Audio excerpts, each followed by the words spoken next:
What's going on, everybody, and welcome back to another episode of Izzy's Retro Video Game Reviews. And on today's episode, all I can say is we're gonna get extreme. That's right, we're talking ECW Anarchy Rules, the video game. It's based on a pay per view of the same name from the original ECW.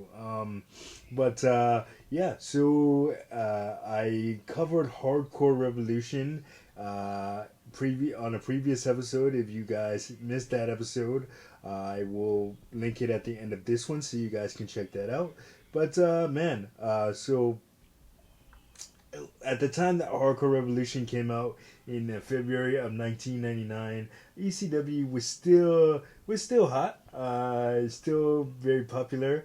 WCW was dying. WWE was at an all-time high, and then ECW was still holding its own. But by the time Anarchy Rules came out in the summer of 2000, not so much. WCW was all but dead, and ECW would suffer a similar fate not too long after WCW in 2001. But they were pretty much on their deathbed as well, the original ECW.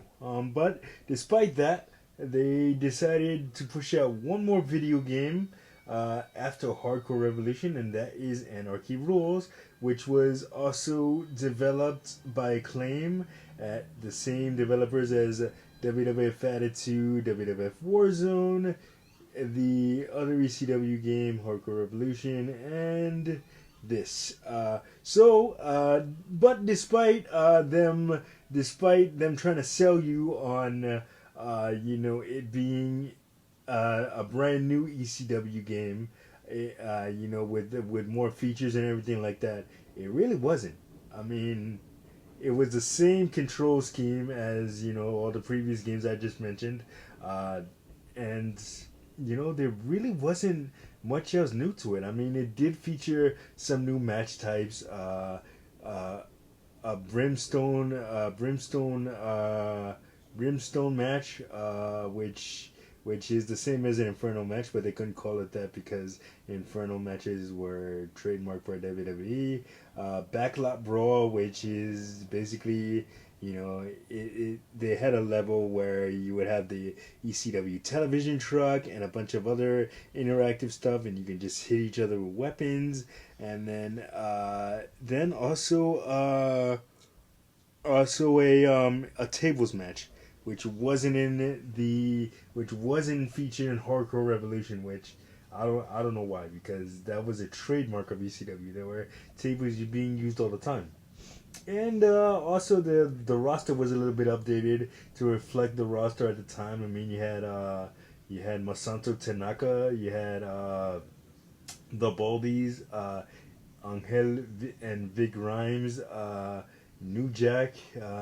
Although I believe New Jack was in Hardcore Revolution as well, but and also what do you call it? Who else was in? Electra and Dawn Marie. They were also in Anarchy Rules. Rhino was in Anarchy Rules. He wasn't in Hardcore Revolution.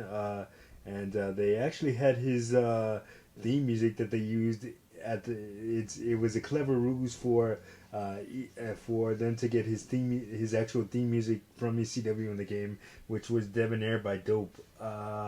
And what do you call it? Also, who else was in the game that wasn't in? Oh, Kid Cash was in Anarchy Rules. Going back to Rhino for a second, I believe that was the video game debut of Rhino. And who would go on to be featured in a million other video games throughout his storied career. But he debuted in Anarchy Rules.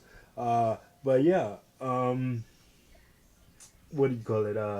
And Dusty Rhodes. Dusty Rhodes was also in Anarchy Rules, and so was Steve Corino. Shout out to Steve Corino. And rest in peace, Dusty. But what do you call it, man? Yeah. So I don't know. I guess I bought the game because like I said in my review for Hardcore Revolution, I was a huge ECW fan. It was, kind of an alternative growing up, and it was to WWE and WCW, and then you know I didn't get ECW locally on my channel, but my buddy Eve that we used to go to day camp with, he used to be able to record ECW pay-per-views and TV tapings, and then he would give me the tapes, and that's how I watch ECW. So I did get to see a lot of ECW stuff, and today it's preserved on the WWE Network on Peacock. So thank God for that. But anyway, this game was, like I said, it wasn't too much to write home about, but like I said, I played it because I was a fan of the original ECW. And oh, I forgot to mention that the commentary team has changed for this game too. Instead of just having Joey Styles, which you had in Hardcore Revolution, of course, the voice of ECW, Joey Styles, he was also joined by Joel, the quintessential stud muffin, Joe Gerdner, who's known for his his lewd sense of humor and one-liners, but always brought something really really cool to commentary. Man, I enjoyed listening to Joe Gerdner on commentary because you never knew what the hell the guy was gonna say next, and how that made me want to tune in every week. But yeah, so man, and they were also playable characters too, Joe Gardner and Joey Styles. But man, like I said, I like I said, I didn't have a lot of fun with this game because I didn't like it's not an easy game to just pick up and play. There's a lot of buttons that you have to memorize to do all the signature moves of the wrestlers. But I just kind of like spammed forward square, which would give you a scoop slam if you did it. So that's what I would do, and I would spam the punch kick button and climb up on the top rope and drop elbows and stuff. I really didn't. It wasn't really didn't really take time to learn the correct move sets. I mean the correct button inputs to execute the moves properly. But hey, still had a lot of fun playing it as a 13-year-old kid. But anyway, Anarchy Rulz, man. Maybe you knew about it, maybe you didn't, and now you know about it. But anyway, I should have mentioned this at the beginning of the video. Don't know why I didn't. But there is music in the trailer. If you go on YouTube and you type in the original Anarchy Rulz trailer, there is music, but I had to mute it because I don't want to get copyrighted. So you do see the trailer, but just without Debonair by Dope. Debonair by Dope is the song playing in the trailer, which I didn't want to get copyrighted for.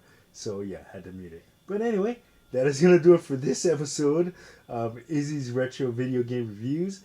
Like, subscribe, share. Don't forget to hit that notification button so you don't miss a video. And I, of course, will see you guys on the next one. Peace.